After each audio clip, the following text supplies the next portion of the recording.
I thought moving to a new country would solve all of my problems because I was very unhappy with my life back in 2021.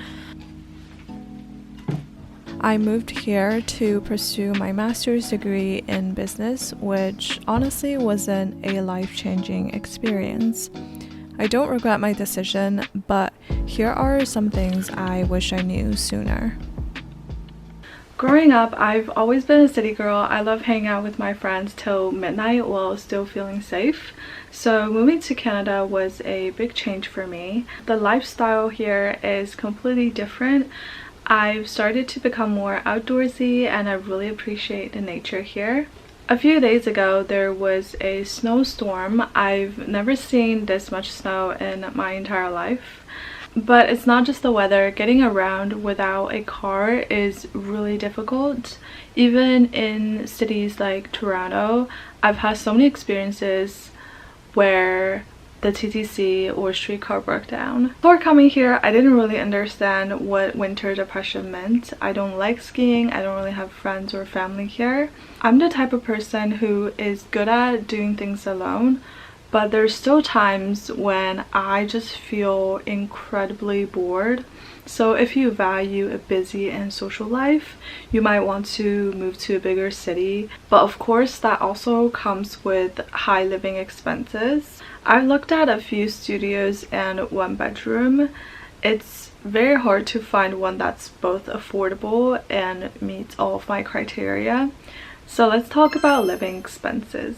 I went to university in California where the cost of living was obviously much higher, but living in Canada isn't exactly cheaper either. Every month I spent about 2,000 Canadian dollars on rent, car insurance, and utilities. The biggest financial change I've noticed is that I've become more mindful of my spending. I don't buy things just because they're trendy. I like to use things for a longer period of time. I also don't eat out often or order Uber Eats. Most of the time I cook at home and I make my own coffee.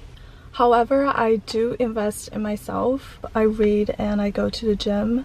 I borrow books from the library more often now so that I don't have to buy. I also go to the cheapest gym in the area. It costs around $13 every 2 weeks, which is not too bad. I feel like if I lived in the city, I definitely would spend more because there are more events and places to go to. A lot of people moved here for its immigration policies.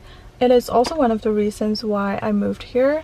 I did a lot of research beforehand, so I recommend you do the same. Don't assume you will eventually get it because it can take years. I used to care a lot about university rankings, but it took me a long time to realize it doesn't necessarily prove anything. The location of the university is more important. Each province has its own programs. For example, in Quebec, you need to be fluent in French to be qualified for some of the programs.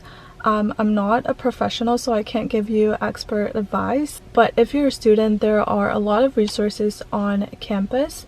I attended a few information sessions and one-on-one consultations when I had questions regarding my work visa and my immigration status, so they can be very helpful. I like how we're not forced to blend in. There are so many Chinese restaurants during Chinese New Year. There were many events to celebrate it. Not just Chinese, but other cultures' holidays as well. In a way, it makes me feel less lonely.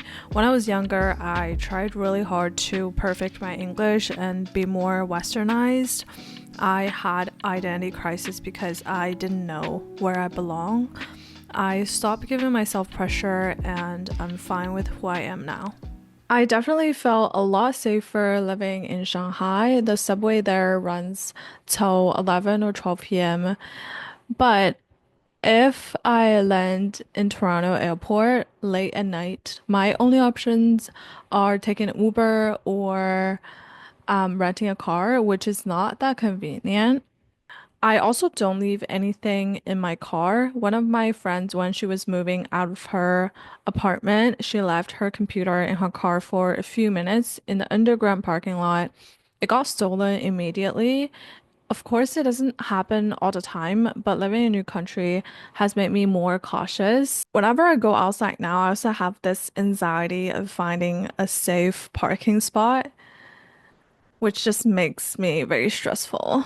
Over the past 2 years, I've learned to do my taxes, apply for visas, fix things around my apartment, basically everything. I feel like an actual grown up without my family and friends around to help out. Of course, it's challenging, but I know I can't truly grow if I always stay in my comfort zone. I've also become more comfortable with silence. When you live alone, it's easy to always have TV or podcasts on in the background, but I've started embracing the quiet instead of consuming the media all the time. When I was in school, I was super anxious because I constantly compare myself with others. I still don't feel good enough when my peers are working as managers in big companies while I am nowhere close. Even though I know that social comparison is bad for me, I can't stop these thoughts, but by focusing on myself and trying new things, I've been keeping myself busy, which really helps. It may not be the best solution, but it cut off a lot of the noises, which is really good for me. It's difficult to navigate life in a new country, but everything's temporary, both the good and the bad. I think Canada is for those who enjoy a quieter life because winters are super long here. If you're considering moving to a new country, I hope this video gives you some courage to take that step.